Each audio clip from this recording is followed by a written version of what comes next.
Bonjour, aujourd'hui je vous parle de la marche sensorielle.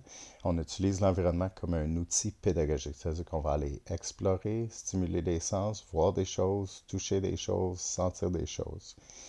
Et la liste des choses qu'on va chercher va être liée aux résultats d'apprentissage. Bien entendu, avant de sortir, amenez-vous le désinfectant, des lingettes aussi, vu qu'on va toucher des choses.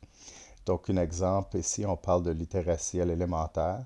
Donc, préalablement en classe, on va établir une liste d'adjectifs au tableau. On va expliquer aux élèves c'est quoi, puis ensuite, on va aller chercher des objets qui représentent ces adjectifs-là. Une fois le cabaret rempli, on pourra facilement les entreposer puis les garder pour une discussion pour demain. Donc, on fera un retour sur l'activité plus tard dans la journée ou demain, là, pour expliquer pourquoi j'ai choisi un objet versus un autre. Quand les élèves ont terminé, c'est bien de leur donner du temps pour explorer, pour stimuler la curiosité, puis voir qu'est-ce qu'on pourrait faire la prochaine activité. Donc, comme je disais, on a les adjectifs pour l'élémentaire, mais on aurait pu prendre la même activité pour faire identifier les plantes au secondaire ou en sciences.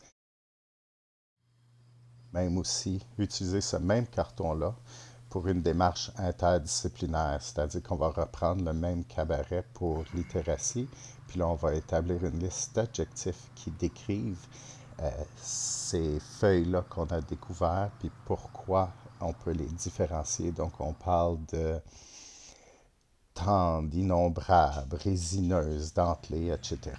On peut passer aussi à retourner à l'élémentaire pour numératie avec les nombres de 1 à 12, où on va simplement apprendre à utiliser les ressources disponibles aussi pour m'assurer que j'en ai assez de chacune et qu'il y en est disponible pour tout le monde. On pourra aussi prendre le même cabaret puis faire une expression artistique, ça veut dire que placer les objets qu'on a trouvés dans un arrangement qui est visuellement plaisant. Je vois aussi, ça peut être un arrangement symbolique, parce qu'ici, je vois une courbe de succès. C'est-à-dire qu'on commence avec une activité, une deuxième, une troisième, puis on retourne régulièrement, puis on gravit les échelons, puis à la fin, on a du succès. Merci.